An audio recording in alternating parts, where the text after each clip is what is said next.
Hello and welcome to another special Adventure Habits. I'm really delighted to be at last in the run up to the Armchair Adventure Festival 2026. And today we've got an absolute treat for you here. He's been the headliner at the Armchair Adventure Festival. He's the adventurer that all the other adventurers want to see there.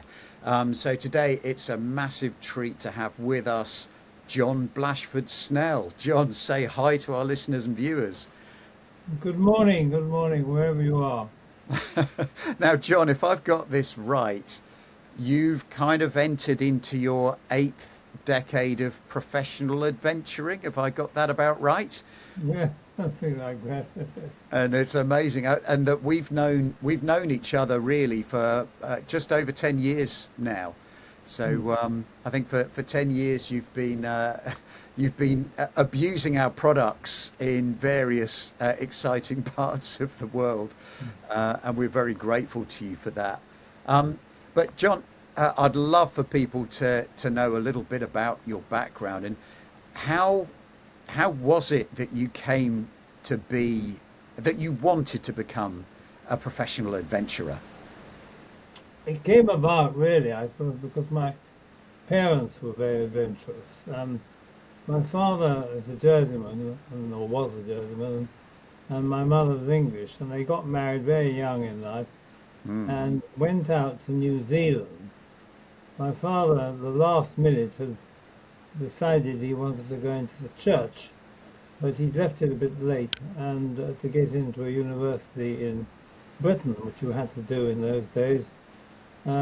And so they went to New Zealand, where it was understood they wanted new um, clergymen. And he went to Dunedin University and was ordained in Dunedin. And at the same time, of course, he needed a job to earn some money. So he became the chaplain of a local reserve regiment called the Balclutha Yeomanry, or the Right. Rough. And he served with them whilst he was in New Zealand, as well as running some parishes in South Island. And in those days, transport was difficult to get, and they started off having to go everywhere by horseback. And my father had been a very keen scout in Jersey, and in fact he started one of the first scout troops there. So when he got to New Zealand, he started scouting there, and he enlisted all the choir boys and girls into the scout troop. Well, the girls had to go into something different in those days, so my mother started the Girl Guides. And they had tremendous adventures and sort of mini expeditions together with these youngsters. And one story I always remember Yeah. was how they were looking after two or three different parishes, and to get the choir and everybody to one parish to another on a Sunday morning, the only way to do it was full gallop. So Right. the choir and my father used to set off on their horses after one service and gallop up through the countryside for the next service to do the next one. You can just see them with their robes flying and Yeah. their cassocks and so on. You can see Um, how adventure kind of comes into well, it'll be in your genes then, and I'm sitting here being really grateful that your parents weren't Catholic. Otherwise, we wouldn't have this story right right now. So, well, then of course later on I went back to school in Jersey at Victoria College and decided that what I really wanted to do in life was to join the army. I'd mm, been brought up in the war, of course, and seen a lot of the army around our vicarage in Herefordshire, where we were then. And I applied and managed to get into Sandhurst. And that led to more adventures in the army. I volunteered for every bit of active service that was going on. mm, And I managed to take place in one or two of the small wars. Uh, yeah. and Finally, I was posted to the Royal Military Academy of Sandhurst again, this time as and when I arrived, the general said to me, You are going to be the adventurous training officer. And I said to Way. the general, he said, do you know what that involves? And I said, well, I'm not sure. And he said, well, I want you to get as many of these chaps overseas for the benefit of their character and the least possible detriment to the empire. So I That's, formed this office to send cadets in their long vacations that they had in those days around the world. yeah. And many of them went on later life to become generals, and they always remember being dispatched by me to some far corner of the earth to Well, they do learned some important lessons, right? well, to do some sort of environmental work or helping with people and studying animals and so on. And this is And the so, extraordinary thing about your career, John. It is that, I mean, that it's an illustrious military career, and you take this adventure path. You choose, I mean, going into the army in the first place is an adventure, but to take the adventurous routes through the military is extraordinary, and the people that must have come up on the back of that, it must be brilliant. But then you teamed up with the King, formerly known as Prince Charles, to make Operation Raleigh and Operation Drake. And so, how did your attention turn to moving from inspiring and bringing adventure into the military to bringing adventure to the lives of young civilian, perhaps more people in needy situations? How did that well, happen? I managed to get a commission in the Royal Engineers, which are a very adventurous bunch, and they tend to support people to do expeditions as part of their development and training. And through the army and the Royal Engineers, I led various expeditions. One was on the Blue Nile, another one was in the legendary Darien Gap in Panama, another one was down the Congo River with a team of eye experts. And the one on the Congo attracted the attention of the Prince of Wales, as he then was.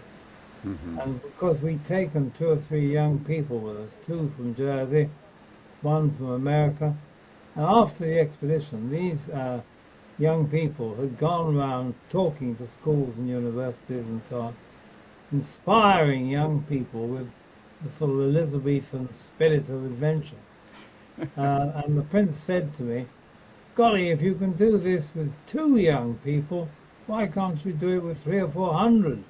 Mm. And so he asked me to draw up a proposal to take young people, particularly those from the inner city areas, around the world.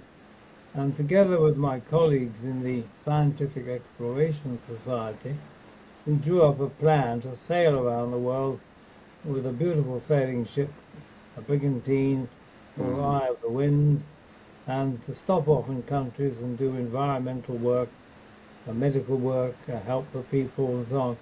Mm. Everyone who volunteered had to go through a series of pretty horrendous tests. But if they passed these tests, they got a place. Well, we took 427 of them on Operation Drake, as it was called, because it was on the anniversary of Drake's circumnavigation of the Earth. Yeah. And halfway around the world, with these youngsters, they came for sort of 3 months at a time. The prince saw one of my colleagues back in England and said, you can't stop now, you must keep going, but make it bigger. Why can't you take 4,000? 4,000. Wow. Yes. Yeah. So we came back to the drawing board and we designed what became known as Operation Raleigh. And we recruited 4,000 young men and women from many countries, including Mm. the Americas and Europe and Australia, New Zealand, and so on. And the only condition was they had to speak English, they had to be able to swim, and they had a sort of spice of leadership in them. Yeah. And we were overwhelmed with numbers. When the Prince went on television and announced the expedition, 58,000 applied. That's a lot of whittling down, John. Well, it did, and we had these incredible tests. And anyway, the expedition was a huge success, but of course, it outgrew the Scientific Exploration Society, which was a relatively small charity. And so we handed it on to a new charity that became known as Rally International, which went on until a few years ago, and then unfortunately, when COVID came along, they went bust. Yeah. I wasn't, of course, involved then, but after they were selling off all their assets, they were bought up by a South African travel company called Impact Travel. Yeah. And they bought the brand, and they decided that they wanted to go ahead with it. And they asked the Scientific Exploration Society if we would give them some backing. So we agreed, because it was the same principle, developing leadership in young people through adventure. And that was what we did. And Rally International now continues under Impact, and it's been a great success. And it's something I watch very carefully. And we recruit young people to go on it through the SES. Primarily, these are youngsters from the inner cities and who are perhaps less privileged and need help with the money and so on. And so many great people have come out of that. And John, it's a massive legacy for you. Just one of your legacies, I think, to adventure, that one. And I mean, that and the stories of all of your adventures around the world. I just love your book, Upmost East to Upmost West. And if I remember correctly, you're going to be bringing those books along to the Armchair Adventure Festival? I shall indeed. It all helps the cause, and so we're Good, very good, good. grateful anyone wants to buy a book. And it's be happy just to a sign riveting read. It's just brilliant. And it, you know, if you ever want to get the taste of what it's like to be in one of John's adventures, that is the book to read. And the wonderful thing is, John is still going off and doing these adventures. Come along to the Armchair Adventure Festival and meet John. He's on at 4:30 on Saturday. On the Saturday of the festival, you can get the dates of the festival. It's on the weekend of the 23rd to the 25th, I think, of July. We will be there. John will be with us in the run up to that, so 3:30 onwards. Meet John at the Splash Map stand, going straight onto the stand and giving a great talk on the main stage. John, we always love the getting involved in the book signings. That with you as well. The queue is just stupid. it's huge. Well, this year I'm talking about my encounters with wild animals. I had one or two adventures with that.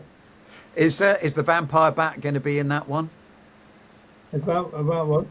The vampire bat. Oh yeah, it probably will be. Yes, I should think. So that and many stories come along to see. So the Armchair Adventure Show as well, you can get a discount with use the code MAPS. That will get you 10% off. It's near beautiful Plymouth. It's on the Mount Edgecombe estate. So it's in a beautiful peninsula right outside the main port of Portsmouth, and you'll just love spending the weekend with people like John and similar adventurers. Not that anyone could be similar, John. I mean, so you're now, can I get this right? Are you 88 this year? No, 88. I'm 90 this year. Right, okay. And just, where have you been recently and where are you off to next? Well, we've been in Costa Rica building a bridge using recycled plastic. You sent photographs. Beautiful. Yes, it's been a great success because I got involved with this in Kenya, where we've used recycled plastic waste to build boats and sail them down the coast of Africa and lecture to people about the problems of plastic waste in the ocean. And then we turned this plastic waste into planks, and with that we built replica dhows. We're now building a 24-meter boat to sail around the world. But I wanted to do the same sort of thing in Costa Rica, where they're very conscious of the need to preserve the environment. And so we got a factory in San Jose that produce planks from waste plastic there, where there's plenty of it being washed up on the beaches. And with these planks, we rebuilt a bridge that the Scientific Exploration Society had originally built in about 10 years ago. And we used a friend of mine who was a retired Royal Engineer and another friend of his who makes garden furniture using recycled plastic. Mm. And we rebuilt this marvelous bridge using not local timber, but using recycled plastic planks. And that was one of our main tasks on the Costa Rican expedition in November, December last year. Brilliant. And can people still join you on these Oh festivals? Is yes, there a yes. link I can put on here They that could can guide people? they can join that, or they can join the Scientific Exploration Society, which is able to give grants of money to people who want to uh, go around the world and do things. Yeah, And that. also, we've got, of course, next year the reunion, the grand reunion of Operation Drake and Rally. It's 50 years since it was launched, Wow. and we're having that at the RGS in London on the 9th of September. Mm. And of course, it's going to be a real problem squeezing everybody in. Yeah. Um, and so that's occupying a lot of my time at the moment. So I Well, shan't be able to take time off to go on an expedition this year. okay, okay. Well, let us know what the next expedition is going to be. But a great thing for people to turn up to. Well, first of all, join the Scientific Exploration Society. If you're an adventurer, apply for the grants. It's about exploration with a purpose, isn't it? It's adventure That's with a right, purpose. indeed it is. And they've And got to do something worthwhile to help mankind on the planet. yeah, And we get applications from all over the world. And in October, I think it's the 12th of October this year, we have an event at the Royal College of Physicians in London. And we then present the checks to the lucky winners. They can get up to around £8,000 or £9,000 each towards this, which is obviously a very useful boost to anyone raising money for an expedition. and they are terrific expeditions. I remember reading about, well, going to that event, and the events going down in Papua New Guinea. I met Charlie Walker, who just come fresh back from his 40,000-mile cycling trip as well. But the important thing with the Scientific Exploration Society is it's got this very strong ecological stripe through the whole thing. And so if you are passionate about the environment and passionate about adventure, then you owe it to yourself to join the Scientific Exploration Society and take part in these events as well. Yeah, we have John, regular meetings in London where people can come and hear about expeditions and meet fellow explorers and so on. So it's a very ongoing organization. yeah, and a great excuse to go to some fabulous pubs in London as well, isn't it? As I recall. John, that's the background of you covered. I think people will understand from that you are the adventurer's adventurer, and will probably be intrigued as to what your 5 adventure habits are that you would pass on after your 90 years of life and at least 80 years of adventuring. What would be your first adventure habit? As far as our expedition is concerned, the great thing is to select the right team, and that you've got to do with considerable care. I'm rather careful to avoid extremists. If you get anyone who has extreme views on politics or religion or sex or anything else, they're best avoided for expeditions because they can cause controversy. So I try and get a team together that will be compatible and always prepared to listen to the other person's point of view and so on. Secondly, I try to find interesting areas. usually pretty remote, like say Mongolia or Papua New Guinea you mentioned, which will interest people and the sort of places that they don't normally go to. They're unfortunately getting fewer and fewer to find these days because of worldwide travel. You're going to have to go Antarctic or something, John. Yes, well, you can, but I've never really gone in for the cold areas. I prefer the hot.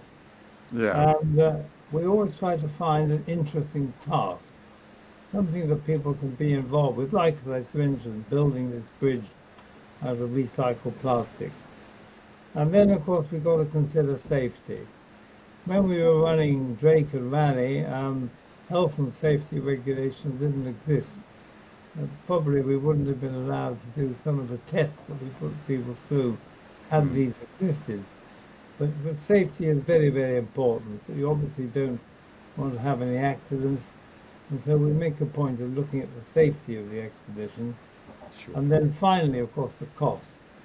Um, you don't want to make the expedition so expensive that people can't afford it. I mean, for instance, if you want to climb Everest these days, I'm told it costs something like $50,000 to Yeah. get a permit to climb Everest. Well, not a lot of people can afford that.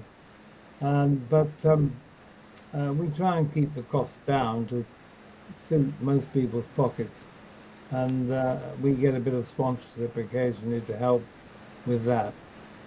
Oh, well, that's okay. So on that first one, John, that working out the team and making sure there's no one with extreme views, etc., on there. So, how do you go about that process, particularly when people are looking to buy a place on one of your expeditions? How does that process work? Well, you obviously interview people to start with, and then if they're living in a distant country, you can't get them to interview, then you have to get a member of SES living in that country to interview them. Then Wow, you so that's get quite a network. yes, then you get as many of them as possible together at Moxton, where we have our base, and you have a weekend of tests and sort of fun and games, people working together, and you get some idea of a person's character. I Hmm. would say on average we get it right 9 times out of 10. Occasionally you find one person who doesn't fit in quite so well, but I do make this firm rule: avoid extremists. Yeah, yeah, and it's well spot them where you can. I suppose how do you test them? Do you prod them or ask them specific questions, or is it just You ask specific questions and you yeah? find out over a weekend, and you have usually a little field exercise which can get quite tough at night, and Hmm. you see how people behave under difficult circumstances. It goes back almost to the tests we did for Drake and Raleigh, where we used to get people to handle wild animals. And Yeah. one of the tests I remember was putting a couple of people in a darkened room and said that in here there's a wild animal, but you've got to catch and weigh it and measure it. And they went in two at a time and with a torch and a bathroom scales and looked around. On the first one I watched, uh, a young police girl was one of the candidates, and she lifted up some carpets in the corner of this barn we were in, and beneath it was a 12-foot python, and it came wriggling out across the ground with its tongue flickering. And she said, "Oh my God, I hate snakes." And we said, "Well, think of this opportunity to go around the world on a sailing ship and so on." Yeah. Um, so um, she tried to, she used a cricket bat that was lying around. She tried to get the snake onto the bathroom scales, but of course she couldn't because the head went one way and the tail went the other. And finally she took a deep breath and she picked up this huge snake and wrapped it around herself and stood on the bathroom scales and took A from B, and that's how she weighed it. And of Fantastic. course, the newspapers got hold of the story and splashed it. So I had to change the act, and I went back and used other animals such as a gorilla in Jersey Zoo with Gerald Durrell, Oh, uh, gorilla. uh, and we used tarantula spiders, which you had to pick up and pass around. And we've found out one of the important things we were looking for, whether people had fear. Because Yeah. I would believe without fear you can't have courage. And most people were terrified of picking up a tarantula spider, but the ones we used didn't really have any venom, so we had to convince people that it was safe and also safe to handle the big python. The Uh, gorilla one was always very amusing because we showed them a mountain gorilla in its cage, and it was having a bad hair day, and it was beating its chest and making a lot of noise. And Gerald Dowell, who was alive then, said to me, "Well, now we'll put them in the cage with one of the gorillas." And two at a time, these young people were put into the cage, and the gorilla was put in with them. Well, it wasn't the mountain, it wasn't the big male. It was a young female who was still quite large, and yeah. she was perfectly tame, but they hadn't seen it before, and they were told they had to take her vital statistics with a measuring tape. And so there they were with a measuring tape trying to measure this gorilla.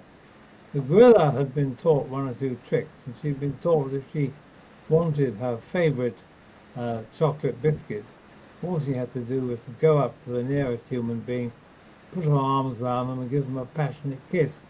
So, of course, if you haven't been hugged by an amorous female gorilla before, I mean, some of you maybe, I don't know. It's quite, and worse was to follow was that if she didn't get the biscuit quickly, she knew that you were actually hiding it in your trouser pocket.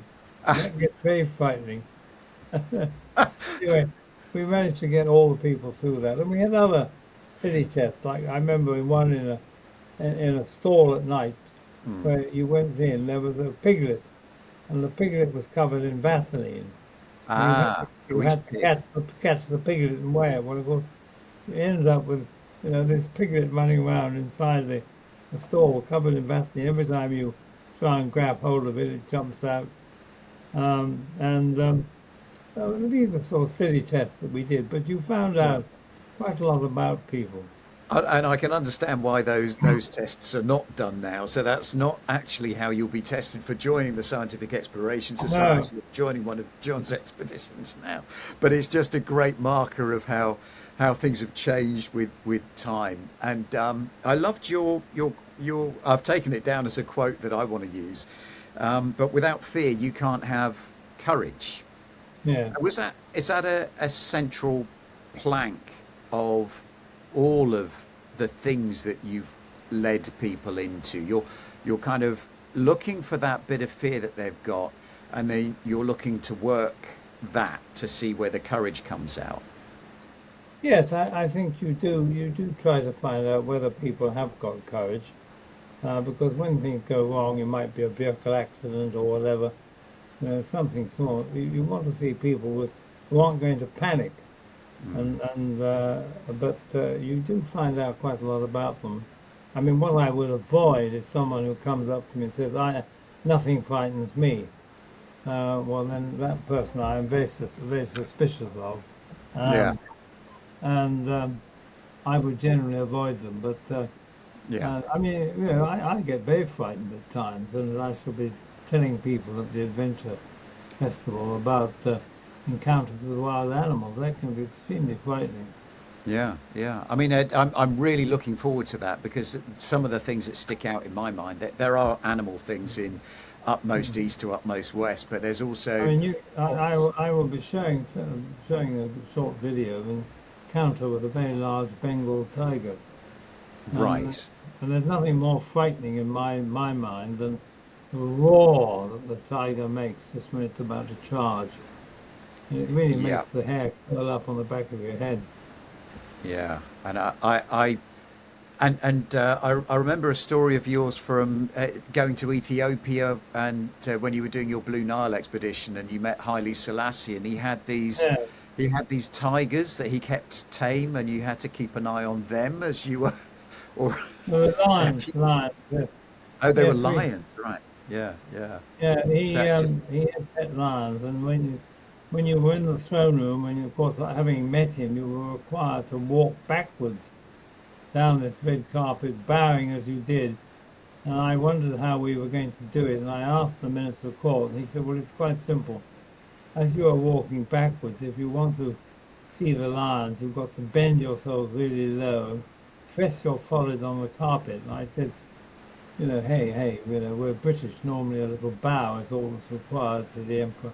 No, no, he said, I'm not suggesting that you be obsequious, but he said, if you bend down and put your head down on the carpet, you can look between your legs and you will see the lions that are behind you, and you won't trip over them. Catch them before they catch you. Yeah, Yeah.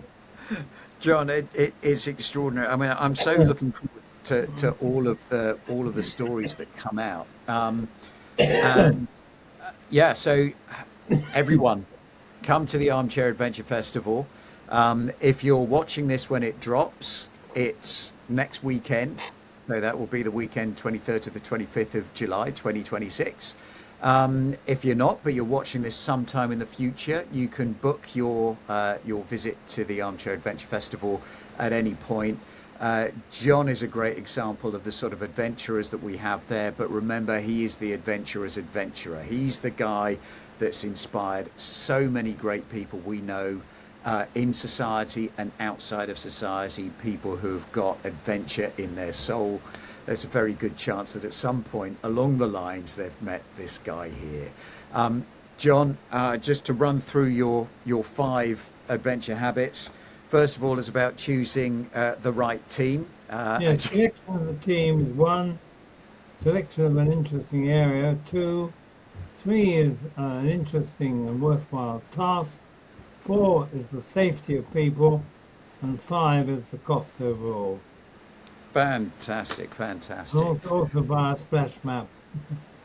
Yes, yeah. Well, yes, tell us, yeah, John. So, why do you use splash maps on your expeditions? Well, you can carry them everywhere, and you can wash with them. You can drape them around your neck. You can, and then if they get wet, you can dry them out. Not like paper maps that fall apart. Whenever I've been on an expedition in a particular area, you have very kindly made me a special large-scale map of that area, which is extremely useful. Our pleasure. Yeah. Well, I mean, and it is so great. And I've seen that for your surveys, for example, sometimes the places that you go to, John, are so scant on detail. They're quite often desert type regions, but that the map has, with the detail that it's got on it, is still useful for you to make a grid, to do to record archaeological finds and all of that stuff as well, thanks to the way that we have it gridded up. But yeah, it's been a pleasure to make you maps, Costa Rica, and we've made maps of various parts of Mongolia. I know that you've been a big part of the conservation for their snow leopards there. And it's just an honor to be a part of any of that, and that you find our products useful. It means my work here is done, John. So, John, keep it up, David. Keep it up. thanks so much, John, and I'll see you next weekend. Goodbye. Indeed. All the best to you.